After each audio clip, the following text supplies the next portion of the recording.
Hello, my name is Zachary Williamson, and welcome back to Beat the Rake DFS.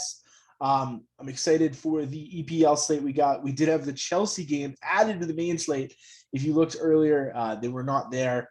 It was very confusing, but that's made pricing kind of interesting because everything was priced before Chelsea was added to the slate, and then you add the biggest favorites at home against one of the worst teams in the EPL, Norwich. And so we have some interesting price points that probably don't match up to what they would have been had this just been on the slate to begin with. So needless to say, it's made some stuff interesting. But yeah, just wanted to apologize that I didn't get any content out for Champions League. Just had some personal issues the last couple of days.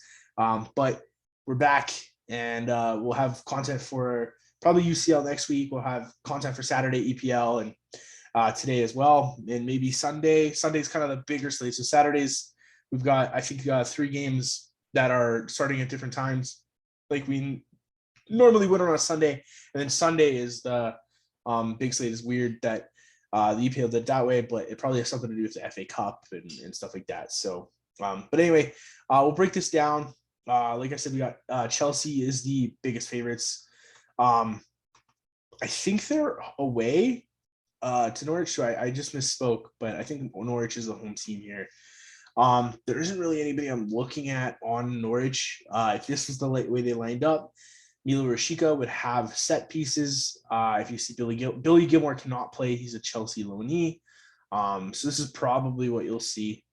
I'm not really targeting Norwich very much. You might be able to convince me to play some Tim Krul if he's cheap enough.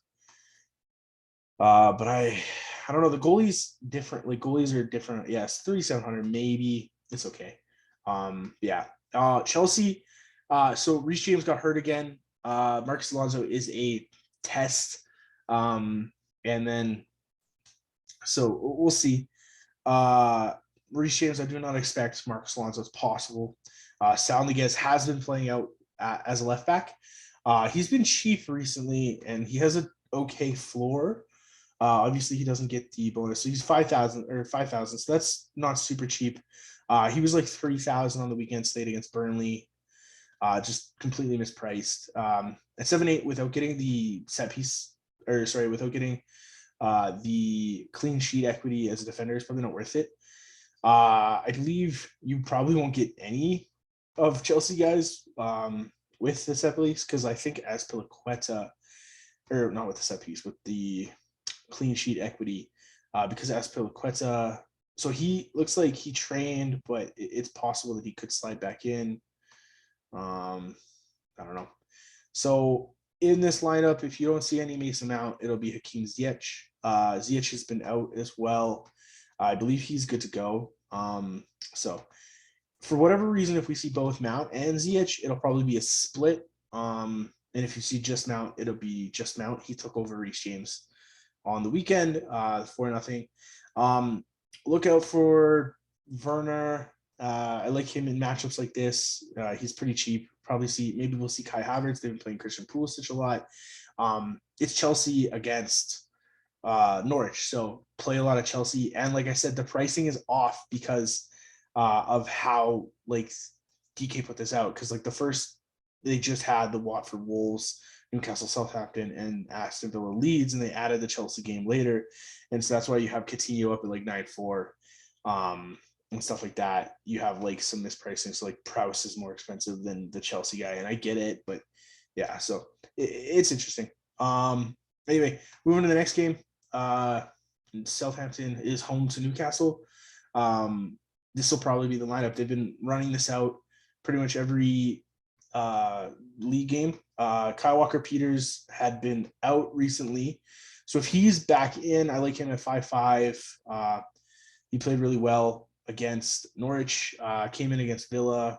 It looks like he came in, but he was a training knock on that one, or training test. So probably didn't play full 90. If he's back to full 90, Kyle Walker-Peters has been very good for fantasy. He's crossing a lot. This game will probably be pretty open in terms of play. That's just how Newcastle plays. Southampton hasn't been the most stout defensively either. So I kind of expect this to be back and forth, which means you can target both sides. I think you're going to play some James Ward-Prowse. If you see St. Maxim, he's probably okay. But yeah. So on the Southampton side, I'll probably just play Prowse, probably play Kyle Walker-Peters. Stuart Armstrong is a midfield only. That's wrong. Okay. Interesting. Well, Stuart Armstrong in midfield only kind of sucks. I probably won't play him. If he had forward eligibility up until now. Brozier's okay at 62. Che Adams has been on fire, but he doesn't have a super high floor. So before last game against Villa, where they got absolutely routed for nothing, you saw, 16, 14, 15, 19. So he scored in pretty much 4 straight games. At 8,000, there's better forwards on the slate. So I probably won't get to a lot of Che Adams. It'll probably be just James Ward-Prowse and Kyle Walker-Peters. You might be able to continue to play some Forrester at 5.2. Yeah, I'll probably get some. Won't be my go-to keeper, but I do like Dubravka. I believe his pricing at 4,300 is very favorable. Like I said before, Southampton is not the most clinical team. They got a decent amount of shots against Martinez. He ended up with like 18 points in the 4-0 win. So I do expect Maximum back. I do expect Frazier to play on the right and St. Maximum to play off the left, but whatever. Maximum's okay. Always just like a GPP target, nothing you do in cash. Last game, it was a split. So the game before, we had Ryan, Frazier, and Matty Target split, and Target took the majority of everything. Last game against Brighton and the 2-1 win to Brighton, it was opposite. So Frazier took the majority, while Target had like 2, I think, and then Shelby took 1. So I expect Frazier to stay on sets. He's going to have some share of set piece monopoly. He's really good. He got a goal and assist. I really like him. He's not a defender. I can't believe DK still plays him a defender. He hasn't played a defender. He played a defender once this year. He's a winger. So Ryan Frazier. And that's nothing new because so Eddie Howe was his manager at Bournemouth, and we really saw like an emergence for Ryan Frazier. Then he came to Newcastle, didn't do as well, and now Eddie Howe is his manager here. Really likes him, so I think Frazier will probably at least have a share of sets, and be good in open play at 69, especially because there's going to be no like Reece James or stuff like that. You're not getting Chelsea defenders most likely. And then so, like I said, Dubravka's pricing is really favorable. I don't know if I touch anybody else from Newcastle. Target at 6-1, like if he had the majority of sets, you can see he had a couple big games, but with Frazier taking more over him the last game, it kind of takes me off of Target. I think that you're going to have to find ways to save because there's some plays that I really want on this slate, and it's going to be tough to stuff them all. Other than that, from Newcastle, I don't know if there's like anybody. If you see Bruno Gomes, he's hasn't started a game for them yet. They brought him in the window. He's only played as a sub. It's very possible that we see him at 3-3. I would like him. Plays like a deep lying playmaker role in Portugal. So he'll be good. But this is kind of what they've been riding. They've been riding Willock, Shelby, and Joelinton. I don't know if I expect it to change, but if you do see Bruno Gomes, just look for him. But that's kind of it for Newcastle. And then we'll look at Watford at Wolves. And Pedro Neto started the last game. I expect him to start again, so this would be wrong. If you do see Hui Chan, I like him at 5-1. If you see Potence, probably too priced up at 7-7. But I do expect Neto play. He played, he extended a contract. He played 63 minutes. He's their go-to guy. He took a share of set pieces, and I think at 8,200, if you see Pedro Neto against Watford, I think he might be my favorite forward play on the slate. Like I said, share sets, split with Matinho right down the middle. We did see Otto come in. I don't expect him to play, Johnny to play like a full 90. He played 65, so he came in for Hoover, who got hurt. But if you know Johnny, he's had two ACL surgeries. So just look out there because I don't know if they want to play him, but I don't know if they really have an option. Like there's no Semedo anymore, there's no Hoover, because they're out with injury. Yeah, maybe you see like a youth player come through, but I think it'll probably most likely be Johnny Otto. And then maybe you see like the Donker or what's that kid's name? Is he forward in this? Chincarino or Chincolino. If you see him start at 3,500, he's been really good, coming off the bench a couple times. Again, another pickup in the January transfer window. I don't think he starts, but it's worth a shout that like if you see him, like I'll probably get a lot of him, especially with forward eligibility. That'd be awesome, but I don't expect them to rotate Podence. What do they play next? Like if they have a quick turnaround, maybe you see some rotation. So they play Everton on Sunday, 4 days. I don't know. Like we haven't seen any rotation for Podence. Like Podence has kind of been the main guy. If for whatever reason you don't see João Moutinho or Pedro Neto, which is unreasonable or unlikely, it'll probably be Podence and Aït-Nouri splitting. But with Neto in, I think it'll likely be Neto and Moutinho or just Moutinho. Jimenez is okay. Like he's a favored striker at home. Doesn't have a good floor, but if he scores, you lead him. He hasn't scored a lot this year. This was a penalty. Yeah, so he's okay. I'm not a Raul Jimenez guy, especially at 7,000. He's just no floor. But again, Watford isn't the best defensively. Sa I think is priced up at 5.4, but you can always play Sa. Yeah, like Wolves is pretty stout at home defensively. So, but yeah, look for Pedro Neto. If you don't see Neto and you see Huey Chan at 5.1, I think that makes a lot of sense as like a second forward kind of play. And if you see Neto, it's probably my favorite forward. So, for Watford, in this lineup, it'll be Kiko and Luza kind of splitting with maybe Kuko taking some as well. I don't really want to get to a lot of Watford. They haven't been great the last couple days. They kind of got last couple games. They got a manager bounce when poor Roy Hodgson, who's done just so much losing in the last couple of years, came in, but you haven't seen it. Josh King is a training doubt. So João Pedro, 6'7", he's too expensive. Like if João Pedro was Josh King's price, I'd probably play him. Even at Emmanuel Dennis's price, sure. But because their set pieces kind of split, like go around from like Kiko to like if you see Cleverly, he'll take. If you see Kiembe actually might take some as well. Luzo will take some, like Kuko will take some, so like it's okay. Ben Foster is okay. Wolves aren't the most clinical, but they don't take a lot of shots, so maybe not the greatest kind of play.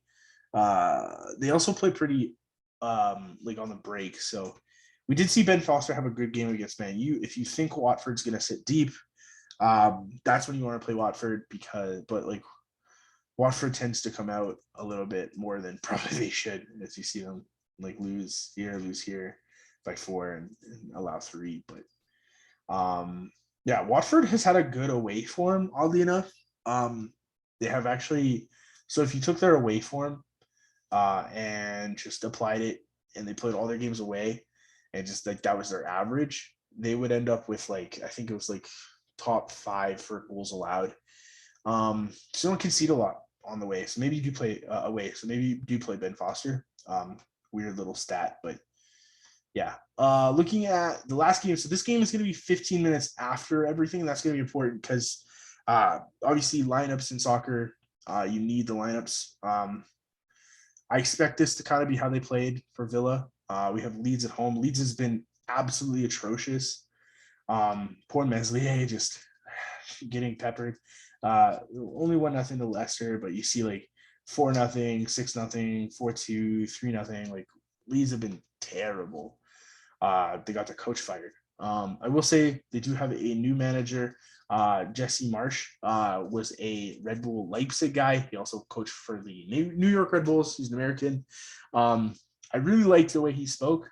And he did have them playing like more compact, more pressing, less Bielsa ball where they were open, and that they only conceded one. So maybe that has something to do. Another thing that we saw the last game, let's go here and I'll show you. Jack Harrison took everything until he got subbed off, which is interesting for Leeds because as you know, like it's usually okay, Rafinha's monopoly, but it was Stuart Dallas and Jack Harrison standing over set pieces, with Harrison taking the majority of the drives against Leicester. And then Rafinha took after Jack Harrison got subbed off. I think it was in the 60th. Where is it? Oh, 76. So, yeah, you can see here exactly what I mean, though. So Rafinha took 2 after he left, and then Harrison took everything. Dallas took 2.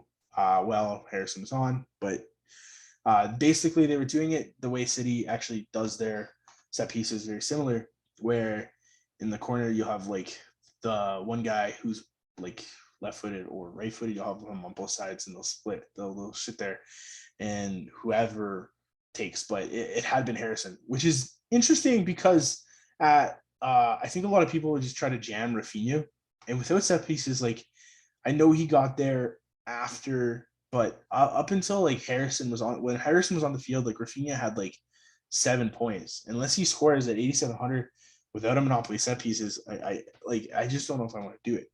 I will say Villa hasn't been good away from home, so maybe that's something that you notice. But Jack Harrison is 7,000. If you think I think he's gonna take a lot of, like the sets. You can see he had a lot of crosses. I don't know if a lot of people will be there because it happened, and it was like a game that was like 5:30 a.m. my time, so like I think it was 7:30 Eastern. It was early game. I just happened to like wake up and make a lineup because I was like using the bathroom, and then I ended up watching it because it was a fun game to watch. But yeah, so that was something I noticed. Stuart Dallas, 4 leads as well, I think makes a decent amount of sense. Dan James is really cheap. So we saw this tie like a couple of weeks ago. It was like 3-3. It was an awesome game. 27 points for Dan James. He had 2 goals. I don't expect him to repeat that, but at 5'7", I like him. He's really fast. Villa tends to play open. They don't have the fastest. Like Cons has been okay, Mings has been okay, but they're not fantastic. Yeah, and then poor Leeds. They brought in Tyler Roberts to push, and then he got hurt like almost immediately after. So they were playing with like 10 men for most of the after. But yeah, and then Stuart Dallas, I think at 5'1" as a wingback makes a lot of sense. Villa, I probably so Dean is a training test. He missed this game on the weekend. He's available. He had COVID, but we'll see. If he doesn't start, like you'll see Ashley Young. He did okay against Southampton. 4-1, like he's okay, right? Not a big Matty Cash guy. Like he has his moments where he spikes upside, but he really needs not a he doesn't have a super big floor, so you're kind of hoping for like an assist or a goal. Villa, I don't think I get to Coutinho. He went off. He did a goal and an assist. Did really well, but we've seen his away form as well just not be as good. They did sign him full time, so when the summer transfer window opens, finally it's official. He's going to be a Villa player. He's on loan right now from Barca. They signed him for 33 million, but so maybe that's what got him this boost. But away he had 10, 5, 4. For whatever reason, Villa doesn't perform as well away from home. I don't know if it's how Gerrard sets them up. So I guess Dina is doubtful, but we'll see. He's available. Different conflicting reports. Jacob Ramsey, always somebody I love to play. 4-6. He had 2 goals against Leeds. I know it's Beelzebub, and I know he's open, but at 4-6, like that's kind of the exact same price. Can lightning strike twice, maybe. I think it's GPP. It makes some sense. So Emi Martinez, you can get there. So yeah, I'll build a quick lineup. Like I said, because Chelsea got added, the pricing is a little different. It's interesting, but let's say we get Neto, we play here. Or no, I want to play Neto forward. And then if it is what Chelsea had it as, where you don't see Mason Mount and you see King Ziyech, I think you kind of have to play Ziyech. And this is where pricing gets tight and why you're probably not going to play like a Coutinho or anything like that. Especially if you come in and add Ryan Frazier. Like eventually you have to start making some concessions. So maybe play some Dubravka, fade Southampton, or maybe they get all these sets. Maybe you play Dan James. Can you get Jack Harrison in here? Jack Harrison. Yeah, so like it's an interesting build. Just look out for lineups. I don't think we're not projected to get any like significant values. I don't think there's anybody down here that I missed. It'd be really sweet if we could get Chincarino or Chinquino, but I doubt it. It's possible. They play in 4 days. Maybe they get some rotation. Maybe play like, I don't know. It's Shelby. Maybe you get Bruno Gomes. If you see Trincao at 3-4, that's way too cheap. So like, hopefully we just get Trincao and then we can come up here and play Stuart Dallas. There's a bomb lineup right there. So other than that, guys, that's it for me. If you have any questions, make sure you guys get it in the chat below. I'll do my best to answer. I'm pretty good at that. Hit the like button, hit the subscribe button. And if you're interested, we do have a Patreon where you can get access to NBA projections, EPL projections, MMA coverage as well. We'll have the MLB coming up whenever it starts. We have like top pitchers and top hitters. So really good content through that. Nick runs a lot of the MLB stuff. NBA has been really good. We've had a couple big takedowns last couple days, doing good tonight.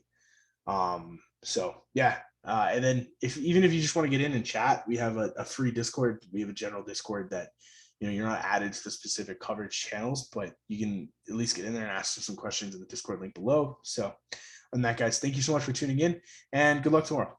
Cheers.